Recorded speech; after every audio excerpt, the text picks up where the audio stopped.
Imagine it is 30,000 years ago. A winter storm is screaming across the European steppe.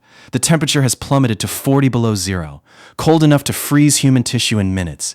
You have no bricks, no mortar, no glass windows to stop the wind, and no thermostat to turn the tide. In this world, the horizon is your only roof. You are an apex predator, yet you are physically fragile, naked, thin-skinned, and vulnerable. By all the laws of biology, you should be dead. And yet, you aren't just surviving, you are thriving. How did our ancestors endure a world that was trying to freeze, soak, and eat them, all without ever building a single house? To understand how they did it, we have to stop thinking of a home as a building and start thinking of it as a strategy. For 99% of human history, the house, as we know it, didn't exist.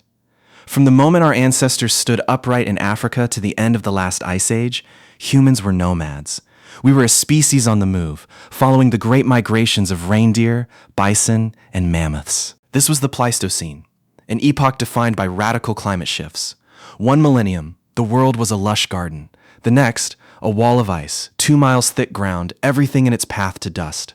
Our ancestors, from Homo erectus to early Homo sapiens and Neanderthals, lived in a state of constant environmental pressure. But here's the mystery. If you don't have a permanent shelter, how do you protect your young? How do you keep your tools dry?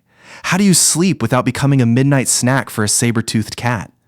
The answer lies in a brilliant combination of opportunism, engineering, and a discovery that changed the laws of nature. The problem with the wild isn't just the outside, it's the energy math. Every second your body is exposed to the wind or rain, you are losing heat.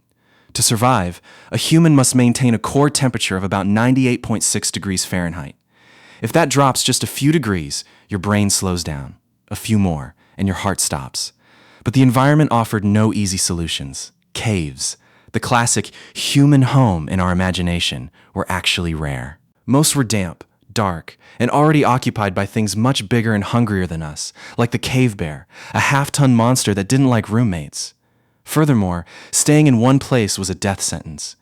If you stayed in your house while the herds moved 500 miles north, you would starve. Early humans faced a paradox. They needed the protection of a structure, but the mobility of a ghost. They had to figure out how to take their environment with them. The first and most important house humans ever built wasn't made of wood. It was made of light and chemistry. It was fire. Archaeological evidence from sites like Wonderwork Cave in South Africa suggests humans may have been using fire as far back as 1 million years ago. Fire created a thermal envelope. It wasn't just for cooking. It was a wall of heat that predators wouldn't cross. It turned a patch of dirt into a safe zone. But when fire wasn't enough, they became the ultimate scavengers of space. While we call them cavemen, evidence suggests they rarely lived deep inside caves. Instead, they utilized rock shelters, shallow overhangs that blocked the rain and reflected the heat of a fire back toward the sleepers. As humans moved into the brutal cold of northern Eurasia, they had to get even more creative. In the treeless steppes of modern-day Ukraine and Russia, there was no timber to build with. So they used the only material available, the bones of the giants they hunted. Archaeologists have discovered the remains of these mammoth houses at sites like Majirik. These weren't just piles of bones. They were engineered.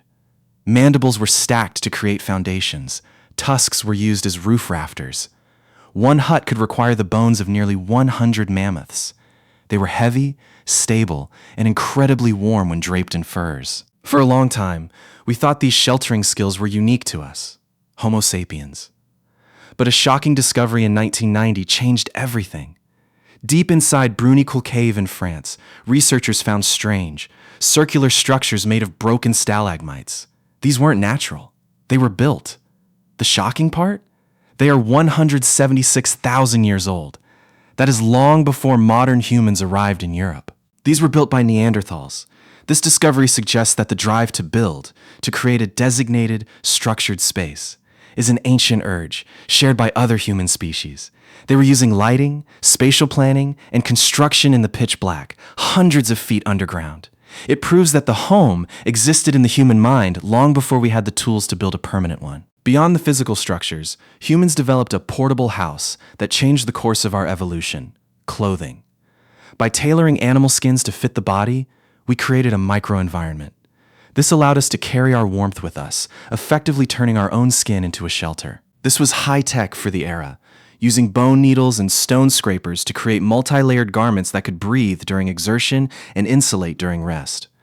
But the most effective survival mechanism wasn't fire, or bones, or furs. It was the group.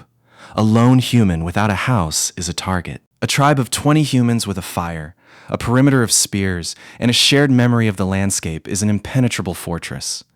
Cooperation was the ultimate roof over our heads. So, what was a Tuesday like 20,000 years ago? Life was a rhythm of seasonal architecture. In the summer, you might live in a light lean-to made of willow branches and deer hide, situated near a river to catch the breeze. As autumn turned to winter, you moved. You sought out the southern face of a mountain to catch the maximum amount of sunlight. You hauled your mammoth tusk supports or searched for a known rock shelter used by your ancestors for generations. The floor was often lined with dried grass or pine boughs to create insulation from the cold earth. The smell of the home wasn't fresh laundry. It was wood smoke, cured meat, and the earthy scent of animal fats used to waterproof leather. It was crowded, it was loud, and it was smoky. But inside that circle of light, the terrifying world outside vanished. Today, we spend 90% of our lives indoors. We see the wild as a place to visit, not a place to belong. But our bodies and our brains were forged in that world without walls. When we look at the ruins of a mammoth bone hut or the soot on a cave ceiling, we aren't looking at primitive life. We are looking at the birth of the human spirit, the moment a fragile creature decided that the environment wouldn't dictate its terms. We didn't survive because we found houses. We survived because we learned how to turn the entire world into a home. The next time you walk through your front door and flip a switch, remember, the comfort you feel isn't just about the walls around you. It's a million-year-old legacy of fire, bone, and the sheer human will to stay warm in the dark. We didn't just survive the elements, we mastered them.